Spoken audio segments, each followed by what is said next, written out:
أما بعد فأعوذ بالله من الشيطان الرجيم بسم الله الرحمن الرحيم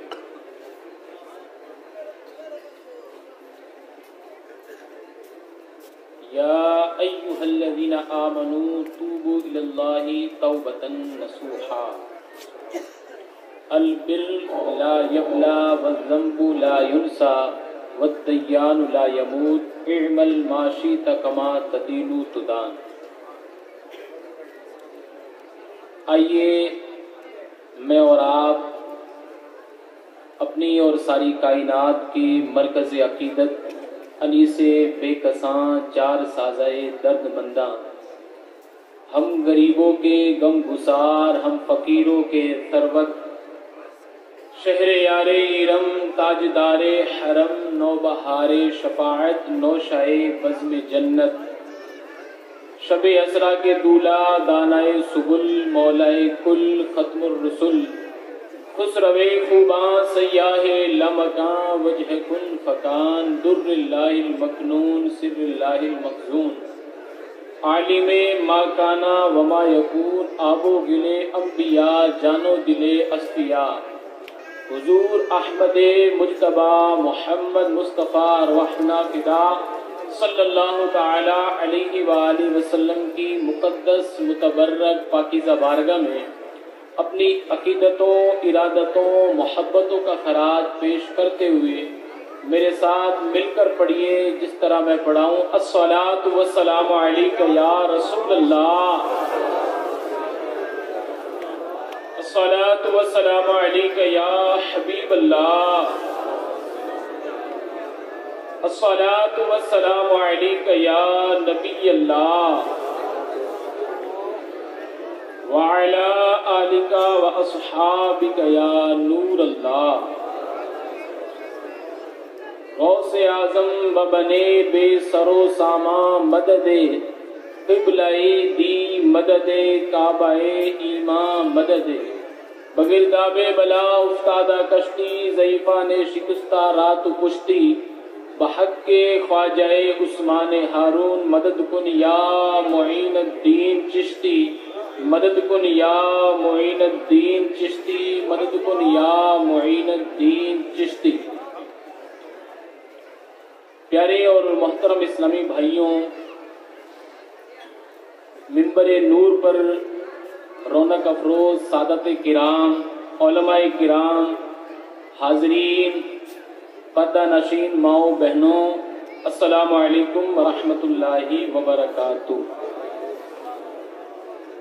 مجھ سے قبل آپ نے بہت سارے سادات کرام، علماء کرام سے بیانات مجھ سے بہتر سنے ہوں گے، اور میرے بعد بھی انشاءاللہ جو ہمارے خصوصی مہمان ہیں، خصوصی خطیب ہیں سید نور میاں صاحب جودھ پور والے، وہ انشاءاللہ بیان فرمائیں گے۔ پیارے اسلامی بھائیوں، درود پاک کی بہت ساری فضیلتیں بارہا محافل کے اندر بیان کی جاتی ہیں۔ حضور نے ارشاد فرمایا بخاری شریف باب الایمان کی حدیث پاک ہے، لا یؤمن احدکم حتی اکون احب الیہ من والدہ وولدہ والناس اجمعین، تم میں سے اس وقت تک کوئی کامل مومن نہیں ہو سکتا جب تک وہ اپنے ماں باپ سے زیادہ، دوست و احباب سے زیادہ، تمام لوگوں سے زیادہ حضور نبی کریم صلی اللہ تعالی علیہ وآلہ وسلم سے محبت نہیں کرے۔ ماں سے محبت کر کے بھی بندہ مکمل مومن نہیں بن سکتا، باپ سے محبت کر کے بھی بندہ مومن نہیں بن سکتا، اپنے دوست و احباب، اپنے پیر و مرشد سے بھی بندہ محبت کر کے کامل مومن نہیں بن سکتا جب تک امام الانبیاء سے محبت سب سے زیادہ نہ کرے۔ اور حضور نبی کریم صلی اللہ تعالی علیہ وآلہ وسلم سے محبت بڑھانے کا بہترین طریقہ اور وظیفہ ہے جتنا ہو سکے زیادہ درود پاک پڑھیں۔ آج شب جمعہ ہے، جمعہ کے دن درود پاک پڑھنے کی فضیلت ہے۔ روایت میں آتا ہے کہ جو جمعہ کے دن حضور ارشاد فرماتے ہیں مجھ پر 80 بار درود پاک پڑھے، اللہ اس کے 80 سال کے گناہوں کو معاف فرماتا ہے۔ نیکیاں کرنا اتنا آسان ہے، پر میں اور آپ نیکیوں کی طرف راغب ہو نہیں پاتے۔ ہم فضیلتیں سنتے ہیں اور سبحان اللہ ماشاء اللہ کہہ کر آگے بڑھ جاتے ہیں۔ اب آپ نے سنا کہ جو 80 بار درود پاک پڑھے اللہ اس کے 80 سال کے گناہوں کو معاف فرما دے گا۔ اور ایک روایت اور سنیں، حضور نے ارشاد فرمایا جو روزانہ مجھ پر 1000 مرتبہ درود پاک پڑھے وہ بندہ اس وقت تک نہیں مرے گا جب تک دنیا میں رہ کر جنت میں اپنی جگہ نہ دیکھ لے، جنت میں جب تک اپنا مقام نہ دیکھ لے اس وقت تک نہیں مرے گا۔ یہ ہے درود پاک کی فضیلت۔ حضور کی شفاعت نصیب ہوتی ہے اس شخص کو جو درود پاک پڑھتا ہے، اللہ کی رحمتیں نازل ہوتی ہے اس بندے پر جو حضور پر درود پاک پڑھتا ہے۔ بروز قیامت حضور خود آگے بڑھ کر اس بندے سے مصافحہ کریں گے جو نبی پر درود پاک پڑھے گا، اس کے گناہوں کو معاف کر دیا جائے گا، اس کی بخشش و مغفرت کر دی جائے گی، قبر کے اندر حضور کے جلوے نصیب ہوں گے جو حضور پر درود پاک پڑھے گا۔ پیارے اور محترم اسلامی بھائیوں، جس آیت کریمہ کی تلاوت اور حدیث مبارکہ کی تلاوت کا شرف میں نے حاصل کیا ہے، اللہ پاک مجھے حق بیان کرنے، آپ تمامی حضرات کو حق سن کر اس پر عمل کرنے اور اس کو عام کرنے کی توفیق عطا فرمائے۔ پیارے اسلامی بھائیوں، اللہ تعالیٰ نے انسان کو نسیان سے بنایا ہے۔ نسیان کا معنی ہوتا ہے بھول جانے، اور یہ بھول جانا بھی اللہ تعالیٰ کی بہت بڑی نعمت۔ اب آپ سوچیں گے کہ بھول جانا اللہ کی نعمت کیسے ہو سکتی ہے؟ اللہ نے ہمیں مسلمان بنایا، یہ اللہ کی بڑی کرم نوازی ہے۔ اللہ نے ہمیں آنکھیں دی، یہ بھی اللہ کی نعمت ہے۔ اللہ نے سننے کے لیے کان ہمیں عطا کیے، یہ اللہ کی نعمت سمجھ میں آتی ہے۔ اللہ نے پکڑنے کے لیے ہاتھ دیے، یہ اللہ کی نعمت ہمیں سمجھ میں آتی ہے۔ اللہ نے چلنے کے لیے پیر دیے، یہ اللہ کی نعمت ہمیں سمجھ میں آتی ہے۔ پر بھول جانا اللہ کی نعمت کیسے ہو سکتا ہے؟ پیارے اور محترم اسلامی بھائیوں، اگر اللہ تبارک و تعالی ہمیں بھولنے کی صفت نہ عطا فرماتا تو ہم کبھی بھی خوش نہ ہو پاتے۔ اللہ نہ کرے ہمارے کسی والد کا انتقال ہوتا تو ہم اس کے غم کو کبھی بھول نہیں پاتے، تو ہمیں خوشی کبھی میسر ہی نہ آتی، ہم اپنے آپ کو کبھی خوش کر بھی نہیں پاتے۔ ہماری ماں کا انتقال ہوتا، ہم اپنے ماں کے انتقال کے غم کو بھول نہیں پاتے تو ہم کبھی بھی خوشی نہیں پا سکتے۔ ہمارے اقربا میں سے کسی کا انتقال ہوتا، اس کے انتقال کے غم کو اگر ہم بھول نہیں پاتے تو ہم کبھی بھی خوش نہیں رہ پاتے۔ اس لیے پتہ یہ چلتا ہے کہ اللہ تبارک و تعالیٰ نے یہ بھولنے کی جو صفت عطا فرمائی ہے یہ اللہ کی بہت بڑی نعمت ہے۔ پیارے اسلامی بھائیوں، اللہ تبارک و تعالیٰ نے جس مٹی سے انسان کو بنایا، مفسرین فرماتے ہیں اس مٹی پر اللہ تبارک و تعالیٰ نے 40 دن تک برسات کی، 40 دن تک برسات کی۔ ان 40 دن اللہ تبارک و تعالیٰ نے غموں کی بارش کی اس مٹی پر جس مٹی سے اللہ نے انسان کو بنایا، اور ایک دن اللہ تبارک و تعالیٰ نے اس مٹی پر خوشیوں کی بارش کی۔ اس لیے بندہ زیادہ غمگین رہتا ہے اور بہت کم خوش رہتا ہے۔ تو پیارے اسلامی بھائیوں، یہ اللہ کی بڑی نعمت ہے کہ انسان کو اللہ نے بھولنے کی صفت عطا فرمائی۔ لیکن ہوا کیا؟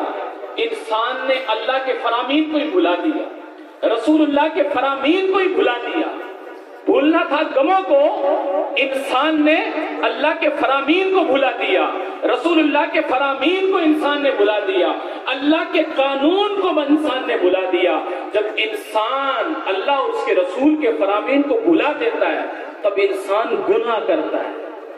اس وقت بندہ اللہ تبارک و تعالیٰ اور اس کے رسول کی نافرمانی کرتا ہے، اور بندہ جب گناہ کرتا ہے، حدیث مبارکہ میں آتا ہے کہ بندہ جب ایک گناہ کرتا ہے اس کے دل کے اوپر ایک کالا نقطہ لگا دیا جاتا ہے۔ اگر بندہ توبہ کر لے تو وہ نقطہ مٹا دیا جاتا ہے، اگر بندہ توبہ نہ کرے، اللہ سے معافی نہ مانگے اپنے گناہ کی، تو ایک اور بندے کے دل کے اوپر گناہ کرنے کی وجہ سے نقطہ لگا دیا جاتا ہے۔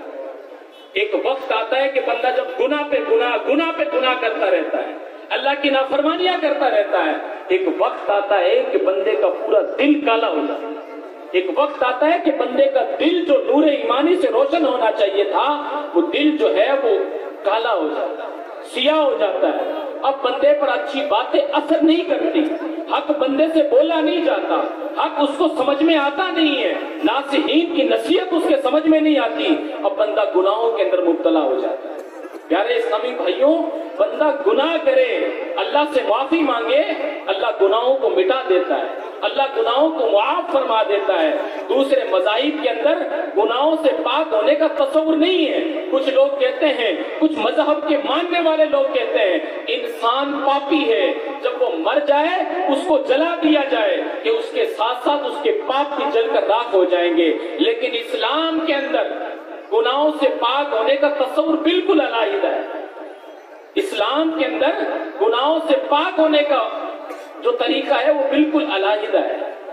اللہ فرماتا یا ایھا الذین آمنوا توبوا الی اللہ توبۃ نصوحا۔ اللہ فرماتا ہے اے ایمان والو توبہ کرو تاکہ آگے کے لیے نصیحت بن جائے۔ آگے کے لیے نصیحت کیسے بنے گی؟ بزرگان دین فرماتے ہیں کہ اس طرح بندہ اپنے گناہوں سے معافی مانگے کہ جس طرح آنکھ سے نکلا ہوا آنسو جس راستے سے آنسو نکلتا ہے ٹھیک اسی طرح اسی راستے سے آنسو واپس جا نہیں سکتا۔ گائے کا دودھ نکال لیا جائے اسی راستے سے دودھ واپس جا نہیں سکتا۔ اسی طرح بندہ گناہ سے توبہ کر لے، پلٹ کر گناہ کی طرف جائے نا، نافرمانیاں رب کی کر لے، بندہ معافی مانگ لے تو گناہ کی طرف بڑھے نا۔ اللہ نہ کرے بندہ شراب پیتا تھا، بندہ شراب سے توبہ کر لے، پھر پلٹ کر شراب کی طرف جائے نا۔ نمازیں قضا کرتا تھا، بندہ نماز قضا کرتے کرتے زندگی گزار دی، پر جب بندے کو اللہ کی توبہ کی توفیق ہوئی، بندے نے توبہ کر لی، تو اب آئندہ نمازیں قضا ہو نا۔ پیارے اسلامی بھائیوں، زندگی بڑی مختصر ہے۔ حضرت سیدنا منصور بن عمار رحمۃ اللہ تعالیٰ علیہ فرماتے ہیں پیارے اسلامی بھائیوں گناہ کس قدر ہمارے اندر آ چکے ہیں اس چیز کا مجھے اور آپ کو احساس تک نہیں ہے۔ ہمارے احساسات ختم ہو چکے ہیں۔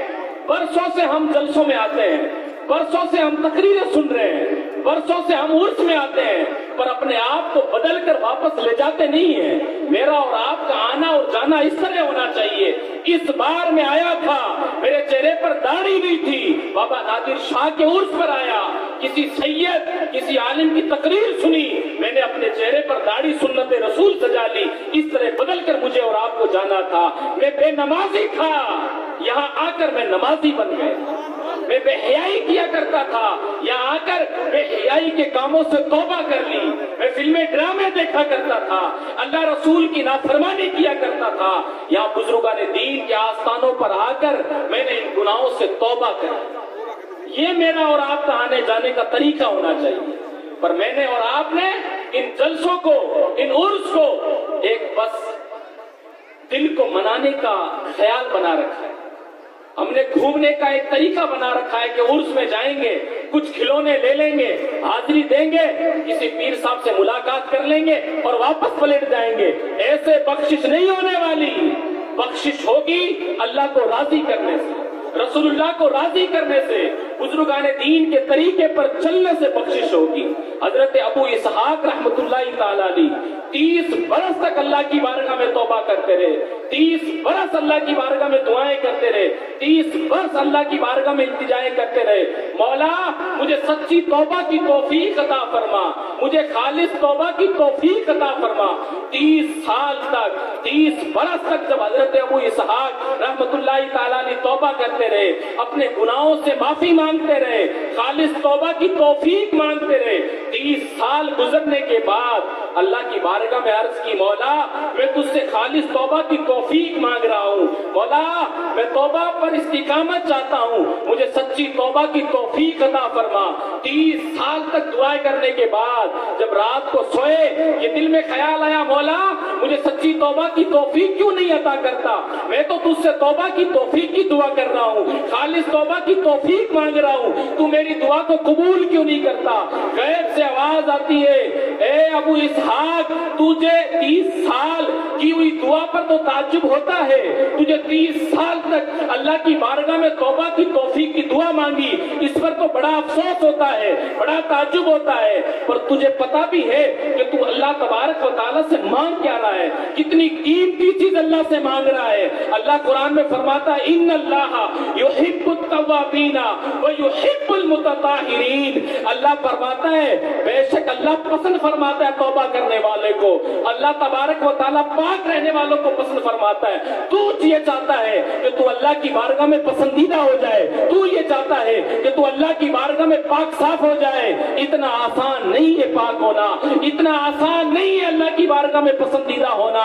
آج میں اور آپ اپنی زندگیوں کا محاسبہ کریں۔ ہم صرف کان پکڑ کے یہ سمجھتے ہیں کہ ہم اللہ کی بارگاہ میں مقبول ہو گئے، ہم یہ سمجھتے ہیں صرف جمعہ کی نماز پڑھ لی ہماری بخشش ہو گئی، ہمارے گناہ ختم ہو گئے، ہم بخشے جائیں گے۔ اتنا آسان نہیں ہے بخشا جانا۔ حضرت عثمان غنی جیسے صحابی رسول قبر پر آ کر روتے ہیں، مولا اس آپ پہلی منزل سے مجھے نجات عطا فرمانا۔ حضرت عثمان غنی کی سیرت کو پڑھیں، ابو بکر صدیق جیسے صحابی رو رو کر زندگی گزارتے رہے، عمر فاروق جیسے صحابی رسول رو رو کر زندگی گزارتے رہے، مولا علی جیسے صحابی رسول اللہ کے خوف سے روتے روتے زندگی گزار دیے۔ ایسے ایسے صحابہ کرام نے روتے روتے زندگی گزار دی۔ ابو اسحاق جیسے بزرگان دین نے توبہ کی دعا مانگتے مانگتے زندگی گزار دی۔ پر پیارے اسلامی بھائیوں، میں اور آپ اپنی زندگی پر غور کریں، میں اور آپ اپنے گریبان میں جھانک کر دیکھیں۔ 5 سال سے 7 سال سے عرس نادر شاہ پر آتے ہیں، آج تک اپنے آپ کو نمازی نہ بنا سکے، آج تک اپنے آپ کو حضور کا وفادار نہ بنا سکے، آج تک بزرگوں کی سیرت پر چلنے میں کامیاب نہ ہو سکے، آج تک ہمارے چہرے پر سنت رسول نہ آ پائی۔ پیارے اسلامی بھائیوں، میں نے اور آپ نے اپنی زندگی کو مذاق سمجھ رکھا ہے۔ مجھے اتنی لمبی چوڑی تقریر کرنی نہیں آتی ہے، پر جو آتی ہے میں آپ سب کے سامنے کھلے دل سے بولتا ہوں، یہ میری عادت ہے۔ پیارے اور محترم اسلامی بھائیوں، میں اور آپ اپنے گریبان میں جھانک کر دیکھیں، کیا میری اور آپ کی زندگی ایسی ہے جو اللہ کو پسند آ جائے؟ کیا میری اور آپ کی زندگی ایسی ہے جو رسول اللہ کو پسند آ جائے؟ کیا میرا اور آپ کا عرسوں میں آنا، میرا زندگی گزارنا کیا ایسا ہے جو غوث پاک کو پسند آ جائے؟ غوث پاک کا قول سنیں، غوث پاک ارشاد فرماتے ہیں، میں شیخ عبد القادر جیلانی اس شخص کو مسلمانوں کے قبرستان میں دفن ہونے کی اجازت ہی نہیں دیتا۔ پیروں کے پیر فرما رہے ہیں، میں اس شخص کو مسلمانوں کے قبرستان میں دفن ہونے کی اجازت نہیں دیتا جو نماز پڑھنے ہی نہیں آتا۔